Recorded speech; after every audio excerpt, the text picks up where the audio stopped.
Oggi è proprio una bella giornata e sapete il perché? Perché scannerò lei.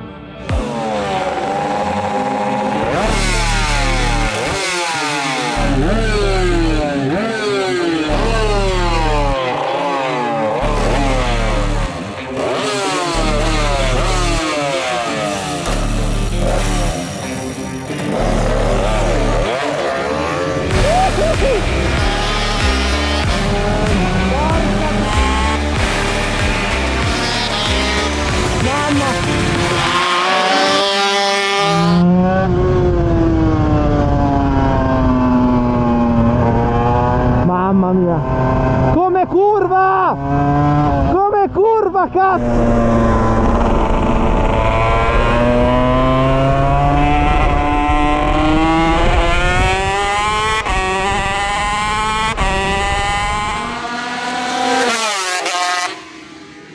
Pazzesca! Non riesco neanche a mettermi in carena, ma è pazzesco! Cioè, non riesco a starci dentro. Ma ti piace come tipo di motocicletta o no? No, è una roba... entra dentro a una velocità folle, folle. Bene ragazzi, siamo qui con questo mostro che avete visto velocemente, ma ancora non abbiamo parlato di nulla. Quindi chi meglio di Vincenzo, che l'hai cullata, coccolata per tutti questi anni, ci può raccontare cos'è, come va e tutte le curiosità di questo 250 GP che già mi ha fatto innamorare. Io questa moto l'ho comprata nel 2002, negli anni ci ho lavorato dietro, abbiamo fatto tante gare europeo, ho fatto tante modifiche al telaio, tante modifiche, ho cambiato il forcellone, ho cambiato le forcelle, i freni, perché è più competitivo così. E abbiamo fatto tante di quelle modifiche che in questo momento danno soddisfazione, molto a guidarla, e anche chi c'è sopra dà una sensazione incredibile di entrata in curva, frenata, tutto quanto che serve. Posso confermare, e per dare un'idea a quelli che stanno guardando, possiamo dire che questa moto è la moto, diciamo, clienti rispetto a quella di Pedrosa che correva della versione ufficiale, che alla fine cambia, ma non cambia molto. Ma le geometrie sono sempre quelle, cambia un po' di materiale, cambia qualcosa nel motore, cambia nell'elettronica, però la moto in sé stessa è sempre 250, non può scendere sotto 95 kg. Quindi 95 kg e quanti cavalli? Ma noi abbiamo, se pensiamo intorno a 95-98 cavalli questa moto qua. Mamma mia. Non sono pochi. Cioè, questa è proprio, ragazzi, la moto, cioè quando la velocità nei cambi di direzione, insomma, dopo sentirete bene. Ma è un'altra cosa che mi ha stupito è quando ci stavamo mettendo d'accordo per andare a provare questa moto, mi fai: no, devi dirmi dove andiamo perché devo fare il rapporto, devo cambiare il pistone perché poi la devo rimettere. Cambio. Per far capire quanto è delicata e quanto lavoro ci vuole per tenerla in ordine. Tipo, quanti chilometri può fare un pistone prima di essere cambiato? Questa è una moto che devo fare 300 km un pistone. Cioè praticamente noi abbiamo fatto questi 4-5 turni oggi, torni a casa, smonti tutto, pistone. La smonterei comunque per controllarla. Questa, ragazzi, è passione. Poi, parentesi, c'è una sigla molto interessante, HRC, la cosiddetta Honda Racing Corporation, cioè questa moto ti fa respirare il sapore del motomondiale dei tempi Che furono, certo, dei tempi che furono. Con questa moto qua. Quanto gusto ti dà vederla, sentirla in azione? Incredibile. Incredibile. Un po' in questo mondo che sta andando un po' verso quattro tempi, elettrico. A me le moto mi piacciono tutte, però i due tempi mi dà tantissima soddisfazione e mi fa tanto piacere guidarla. E tanto piacere anche lavorarci sopra. Eh sì, perché almeno qua c'è ancora la meccanica. Sì. Una volta nei box si vedevano tanti meccanici che smontavano i motori e rimontavano, che lavoravano sulla moto, invece adesso ci sono più ingegneri. Oggi tutti ingegneri che lavorano all'iniezione, che lavorano all'elettronica e sostituiscono i motori quando sono rotti, non ti cambiano pezzi. Certo, la moto già è quella, non toccano niente. Bene, io direi che abbiamo detto più o meno tutto quello che c'era da sapere, facciamola suonare un po', faccela sentire. No problem.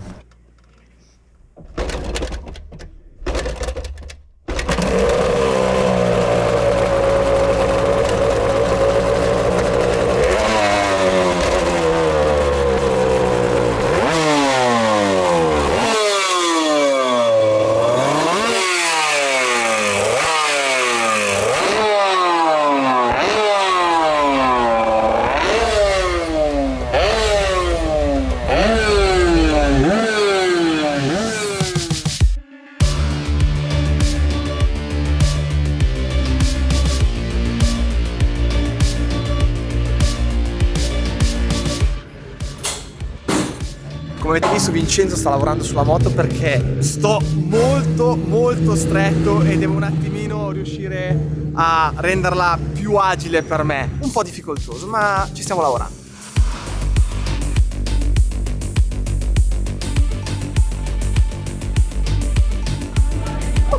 Si vede di brutto.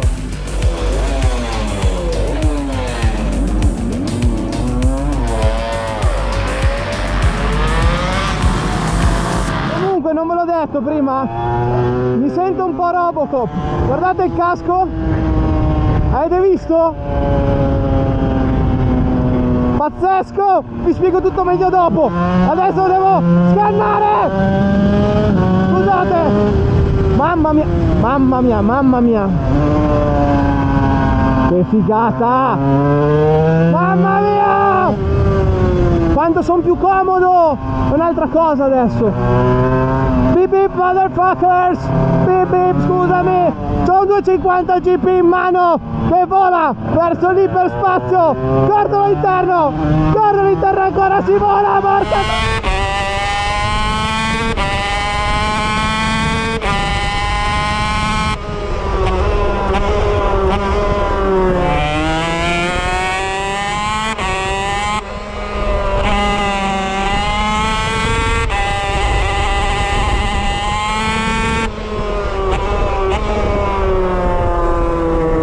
Mamma mia, cioè, prendi il cordolo, sembra che sei su due legni, cioè incredibile. Questa è la moto, la velocità nel cambio, cioè, non ha senso.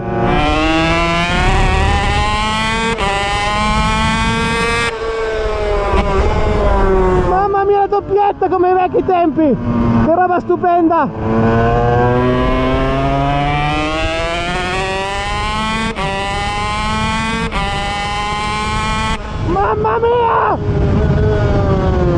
Mamma mia, si impenna. Porca. Scusate.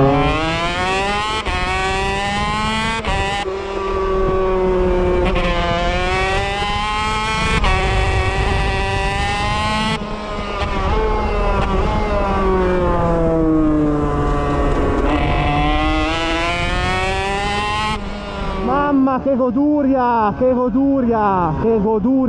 Rispetto a tutte le moto che ho guidato, che comunque sono quattro tempi, 1000, grosse, gnucche, difficili da guidare in un certo senso perché ti danno indietro, ma quando sali qui sopra è un altro mestiere, è rigida, senti ogni granello di asfalto, è una roba incredibile.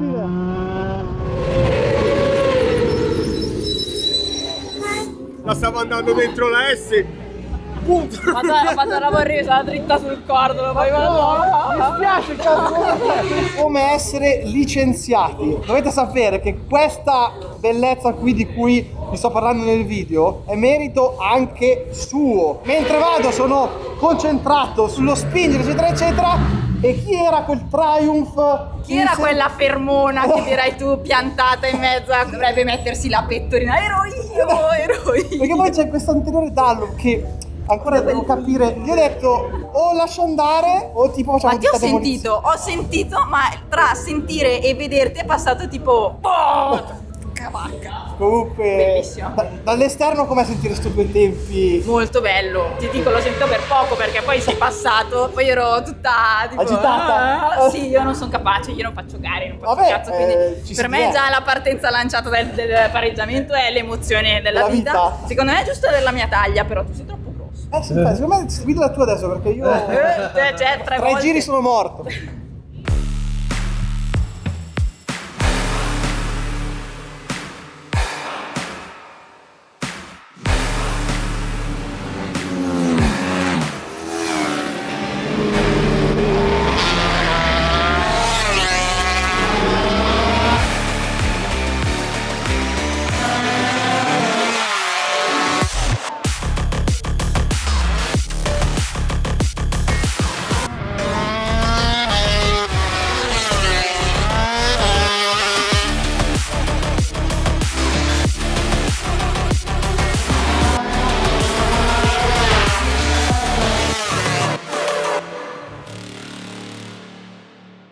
Come tempi com'era? Ma 13,6. Inizio a prenderci la mano. C'è ragionato. Mi spiace perché dopo 3 giri ho il collo che è morto. Perché devo stare sempre con la testa così, minchia, mi distrugge. Non riesco. Segna. Cioè, guarda, mi metto in carena e guarda cosa vedo.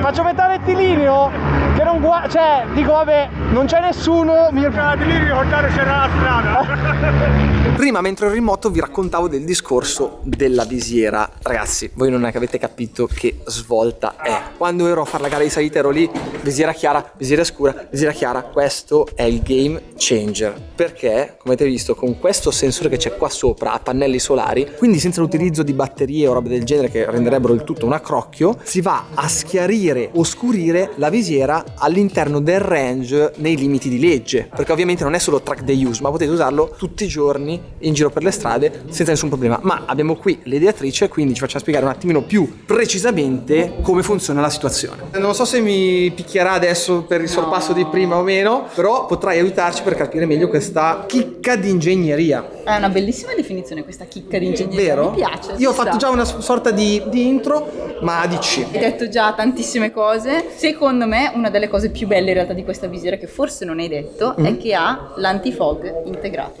Adesso che stiamo andando verso la stagione fredda, puoi usarla tranquillamente. Infatti se provi ad alitarci dentro tipo tantissimo, vedrai che non si appare. E immagino che anche la resistenza sia uguale a una visiera normale. Uguale, la parte esterna è in policarbonato, quindi arriva il sasso in faccia piuttosto che cade in pista, al massimo si graffia, quello chiaramente come ogni visiera, ma il funzionamento comunque continua. Rimane. Io poi impazzivo, come dicevo, nella gara di salita perché entravi bosco, uscivi fuori eccetera, Cavoli, sì. a chiaro scuro e c'è sempre quella sensazione di uscita dalla galleria, no? Esatto. E invece qui ti fa il lavoro Per i tuoi occhi, proprio per i tuoi occhi. Tutti quei cambiamenti chiaro-scuro che tu vedi così forti che il tuo occhio deve andare a compensare, lei ti aiuta a farlo. Chiaramente ci sono dei limiti, cioè nel senso, arrivati al massimo della sua attivazione e al minimo, il tuo occhio comunque deve lavorare. Ma in tantissime situazioni, soprattutto quando il sole magari sta calando, quindi ce l'hai proprio nel campo visivo perché è basso sull'orizzonte, poi magari ti giri e hai la curva completamente al buio, magari in montagna, un tornante, lì veramente dà il suo massimo, è pazzesca. Io non dovrei usare i prototipi così spesso, ma non lo sto più mollando perché è veramente comodissimo. e io me lo sto godendo, quindi continuiamo e ultimo giro full gas col 250 due tempi.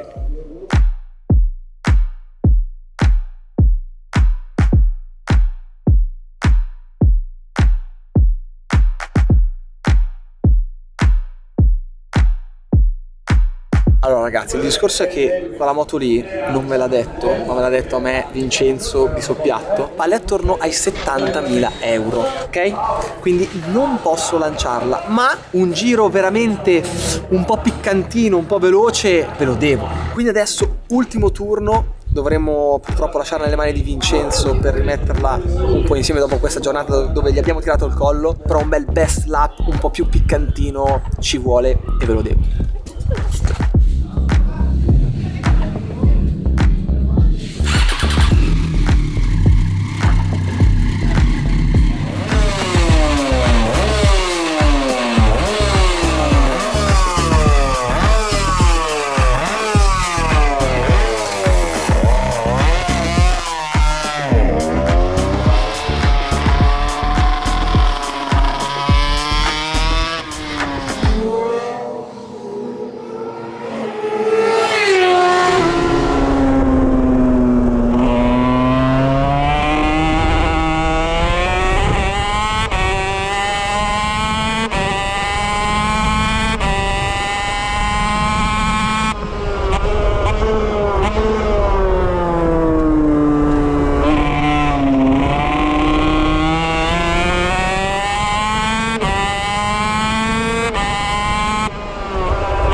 Quanto ho fatto di best? 12,5. 12,5? Perché guarda, potrei ancora, però la ditta demolizioni non deve fatturare con questo, quindi basta. Grazie mille, è stato pazzesco, bellissimo.